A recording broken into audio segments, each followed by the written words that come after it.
And then you're like, no, I don't want this life. And so that's the situation. The situation is just,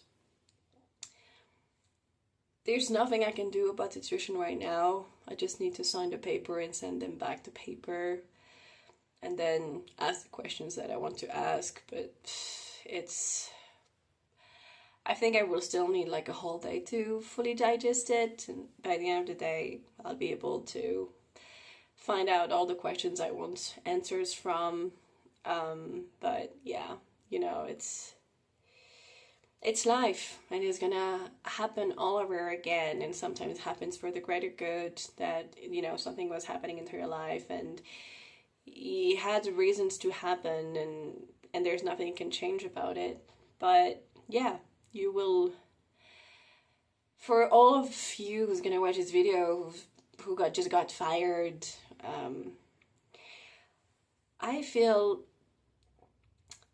sorry for all of us, but I also want to remind you that when people fire you because of a redundancy, and it's not because you did something wrong, or even when you get fired and you didn't do something wrong, you have to remind yourself, in order to not end up in a burnout or a depression, you have to remind yourself your worth. And I know that it's easy to say. I know that you would be like, "What the fuck is she talking about?" But I'm telling you from experience. From my 22 to my 25, 26, I was basically here but not here. It was as if my soul was broken and I didn't know who I was anymore, because I thought that a job was defining me. But my job does not define me. My job does not define how smart I am, how clever I am, or my strength, or my capabilities, or my skills. A job just defined what I've chose at that time of doing every single day, because I need money to pay my bills, which makes just sense. So for all the young ones who got laid out from their first job, you'll be fine. Right now it's, you know, I would say a big thunder on you, and you're like, what the hell am I gonna do? And maybe you had the dream of your dream job of your life, and that's great. But it was not the dream job of your life if you got fired from it. Because as I said, unless you're the boss and you have no other, you know, entities over you, you will be always subject to be able to get fired. And this is not you, this is people's decision, this is something you cannot even control. It's politics, it's corporate, it's just how the things works. And I know it feels unfair, and you want to fight, and you want to say, oh, but why him, not me? In my case, everybody's gonna end up like me. And even if there was just me and over thousands of people, whatever. Me reacting and trying to get revenge would be just a proof of my maturity and also of ego. Because, of course, you're gonna lose your status. Of course, you're gonna lose the pride you had. Probably your parents were proud of you, or your friends were proud of you. It's like, oh my god, I got a friend who works abroad and now she does this and this and this. But at the end of the day, it's your fucking life. And because it's your fucking life, you should never let anyone or anything tells you you're not worthy and you're not enough, because you are. And I know this from my own experience. And I used to feel like crap when I lost my dream job as a flight attendant, because I was making good money, I was looking pretty, I was great. But at the end of the day, I was stressed, anxious. Every single day I was coming back home and I was tired, I was exhausted, I was working more than the FTL allowed. And I was dead. I didn't have any life. I was just working, and work was just my life. But now that I'm 29, I have this balance of understanding that, okay, it's a job, I've lost a job. Good thing I get 3 months salary. It's not so bad to go back on my feet, and then I can decide, do I want to save this money or do I want to go on holidays? And I know I could go on holidays with my money. But because I have project, then you wonder, okay, maybe I take 1 month holidays and that's it. So there's all of these things of now when you're 29 and you have responsibilities. And I'm lucky because I sold my flat before leaving to Saudi last year. And I have no mortgage, I have no debt, and I'm lucky because for all of those people who lost their job, who has the mortgage, who has bills to pay, I know how shitty it is. Because the first time I've lost my first job, I had a mortgage, that I was in debt, and I was like, how am I going to pay this? And I was making nightmares every day of fall and thinking that I would end up on the street. So when you go through this and you know that you're in a better place, you have a roof, you have food, you still have a job, and you have possibilities and opportunities, you're in the best place. You're in a good place because you know that you have faith in yourself and you can go back to your parents the time you find something else and it's fine. Or just like me, you can go on holidays in a cheap country and be like, okay, I don't give a fuck about the rest and I'm maybe going to do some volunteer work. I don't care. But I know for all of the other person who are not single, who has a family, who has bills to pay, taxes and everything, a car and everything, I know that this moment is the worst moment of your life. Because you're like, how am I going to do? I have 15 days to find a job. And even if people tell you it's easy to find a job, it's not. You can find, because people say it's easy to find a job. It's like, I'm going to give you an example. When I got laid out from one job and I had no more subventions whatsoever during COVID, I applied to be a cashier. Okay? And I used to be a cashier at McDonald's, and I don't think any jobs is useless. Every job has its meaning and any job is paid, right? And I remember that I applied for a lot of jobs to be a cashier because I don't have any more resource of income. So I had the flat to pay, I had a mortgage to pay, I had taxes to pay, I had a car to pay. And nobody wanted to recruit me. Nobody wanted to recruit me saying that I was not qualified to be a cashier during COVID. When nobody wanted to work, when we had no masks, when it was sensitive for everyone, everybody could die because there was only COVID on TV everywhere. So to all the people who say it's easy to find a job, it's freaking not. And I've applied when I got fired being a flight attendant, I applied to hundreds of jobs. And I've never been called in. Or I had an interview, maybe just 10 interviews of 100, and I would spend hours on my CV, hours on my cover letters, and it would not work. So to all the people out there who say it's easy to find a job, it's freaking not. And to all the people who just got fired or laid out and who has all of this responsibility, I feel sorry for you.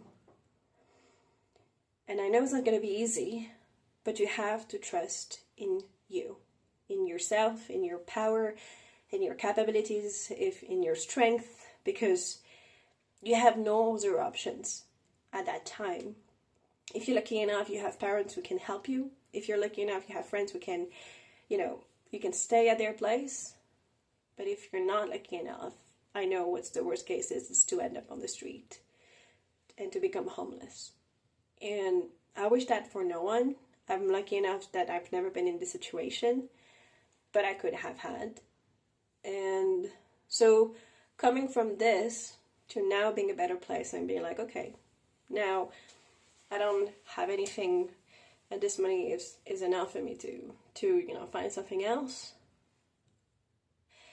I'm lucky. I know that even in this despair, in this moment of desperation, I'm lucky because I don't have any responsibilities. I don't have a family and that's okay. I don't need to live in luxury or live in a very amazing life. As long as I have food, I have food in a roof and a bed, I'm happy. I don't even need a TV. So, yeah. So, I made this video because I needed to talk and express my emotions and feels, and I know it's a long video, and you're probably wondering, why is she talking about her life? But I thought that I had it all figured out, that I would have the time to, find something else because I wanted to leave. But now the universe and destiny decided otherwise, and they said, T, you won't have the time. You need to look what you really want to do now before 2025 starts. We have 2 weeks in front of you of thinking about if you're truly aligned with what you want. And I know that I'm not, and I knew it before. So for me, I know that my next step is just to figuring out what I truly want to do and how I can go there and how I can do it, and to be okay with it, you know? So I'll just say, I wish you good luck. I wish myself good luck, and we'll be okay. We can do it. We can go through this. And I remember one of my friends who used to say, it's like, T, if you had to go through all of these obstacles, it's probably because you're strong enough to overcome these obstacles. And sometimes it's true that we don't want to be strong anymore, but we don't have the choice.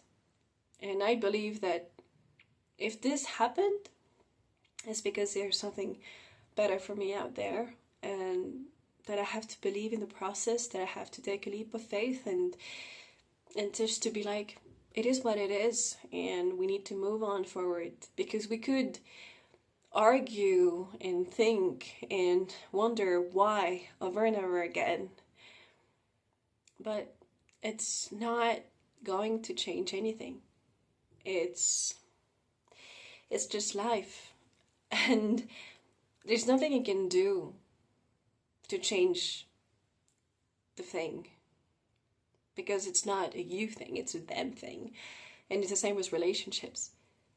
If someone decides to let you go, it's life, and you can only accept it. Because if you beg for someone for something that was not yours to begin with, you're just gonna suffer way more than you're already suffering. And you already have a lot on your plate to process about what you want to do from now on. And all I could ever wish for you is that life treats you well, and that you have the weapons in order to survive the situation, that you have what it takes to move on, and that you also understand that you are enough, you are worthy, you were just unlucky. And that's it. So for me, what it means is like, I will keep doing my job. If I was ego wired, I would say, okay, you laid me out, I don't fucking work anymore. But you know, the company with whom I'm working right now is a good company, so they treat me well, even if sometimes a bit difficult, because there's always people you cannot get along with. But you need to be in good terms with everyone that you work for, because you never know if you're gonna meet them again in life, or you never know if you one day want to come back. Never know. It's just that for now, I knew that even they offered me a position, I didn't want to stay, because I wanted to see the world, and staying here is not going to allow me to do this. It's just a job where I'll just keep doing what I don't really want to do, which is sitting all day, sending emails, getting calls, and I can do it for sure, but it's not me. And because it's not me, I just cannot force something that is not meant to be. So, yeah. So I'm gonna end this video, and I will post it on the 1st of January, I think. And yeah, so I'm sorry for all the people who got laid out before Christmas, before New Year, but it also means that something's greater and bigger is waiting for you. So don't lose hope, and keep going, keep thriving. You can do it. We can do this. And my name is Tivanada, by the way, and I wish you well, and I hope you all the best.